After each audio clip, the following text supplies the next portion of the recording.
नमस्कार दोस्तों, मेरे यूट्यूब चैनल पे आप सबका बहुत बहुत स्वागत है। सबसे पहले आप सबको तुलसी जी के विवाह और साथ ही साथ देवउठनी एकादशी की बहुत बहुत शुभकामनाएं। अगर आप सब पहली बार मेरे चैनल पर जुड़ रहे हैं तो मेरे वीडियो को लाइक शेयर करें, चैनल को सब्सक्राइब करना बिल्कुल भी ना भूलें।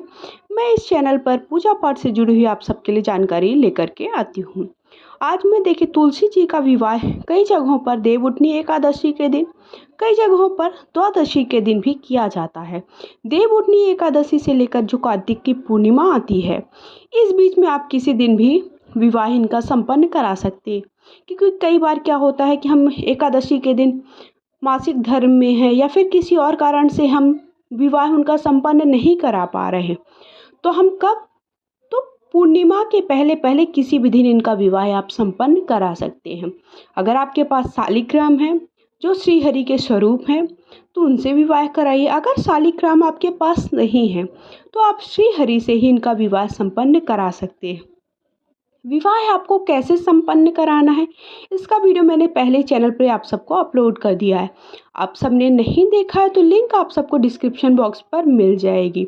साथ ही साथ देखिए, विवाह संपन्न कराने के लिए जो जो विवाह की प्रक्रियाएं होती हैं वो सारी आप सबको वहाँ पर संपन्न करानी होती है।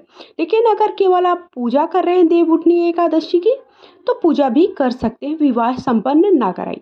लेकिन अगर आप विवाहित महिलाएं हैं तो विवाह संपन्न कराने से क्या होता है कि आपका जो दाम्पत्य जीवन है वो बहुत ही ज़्यादा सुखमय होता है। आपकी जो भी इच्छाएं हैं वो पूर्ण होती हैं। तुलसी मैया को चुनरी चढ़ाने मात्र से ही आपके वैवाहिक जीवन में जो समस्याएं चल रही होती हैं वो दूर हो जाती हैं। इसलिए अगर आप विवाहित हैं तो आपको विवाह अवश्य संपन्न कराना चाहिए।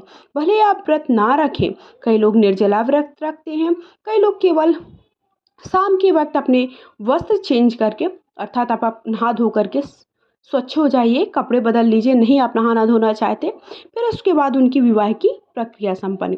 तो जब विवाह की प्रक्रिया संपन्न कराई जाती है किसी भी बेटी की, तो बहन बेटी के खोइचा अवश्य बनना चाहिए, ओटी अर्थात गोदी अवश्य बने।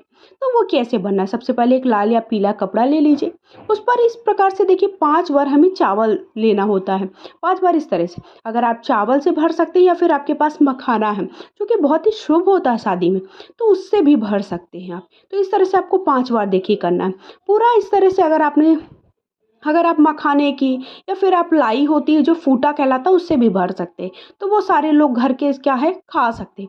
उसके बाद जो कि सुहाग की जो भी आपके पास 3 से 4 सामग्री, 5 सामग्री जो भी है वो करें। हल्दी ज़रूर डाली जाती है, अगर हल्दी की गांठ है तो हल्दी की गांठ डालिए, अगर हल्दी की गांठ नहीं है तो आप ऐसे हल्दी यथासंभव दक्षिणा रख दीजिए। और सुहाग की सामग्री जरूर रखिए, नहीं है तो चुनरी बस ही रख दीजिए। ये सारी सामग्री इकट्ठा करने के बाद एक दुर्वा रख दीजिए, फूल रख दीजिए। और अधिक अगर आप थोड़ा मात्रा में करते हैं, थोड़ा आप मात्रा में लेते हैं, तो अगर आपकी तुलसी मजबूत है, बड़ी है, तो आप तुलसी में क्या कर सकते हैं, इसे बांध सकते हैं। इससे क्या होता है, वैवाहिक जीवन आपका सुखमय होता है, आपके जीवन में जो समस्या चल रही होती है वो दूर होती है।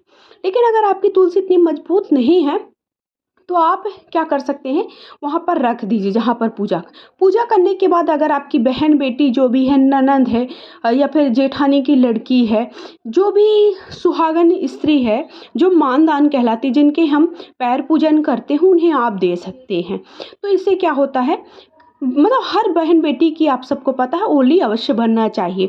तो अगर आप तुलसी जी का विवाह संपन्न करा रहे हैं तो उनकी गोदी अर्थात उनका खोइचा अवश्य भरे। तो इस तरह से आपको खोइचा भरना है, इसे किसे आपको बहन बेटी को दे देनी है।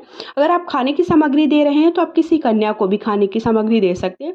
दक्षिणा जगह अगर आपकी बहन बेटी जो भी आती है उसे दे सकते हैं। अगर आप सबको ये जानकारी, छोटी सी जानकारी पसंद आई है तो प्लीज़ इसे सबके साथ इस वीडियो को शेयर करें। आप मुझे इंस्टा पे भी फॉलो कर सकते हैं, मेरा फेसबुक पेज है वहाँ पे उसे लाइक कर सकते हैं। और कमेंट बॉक्स में लिखें जय तुलसी मैया।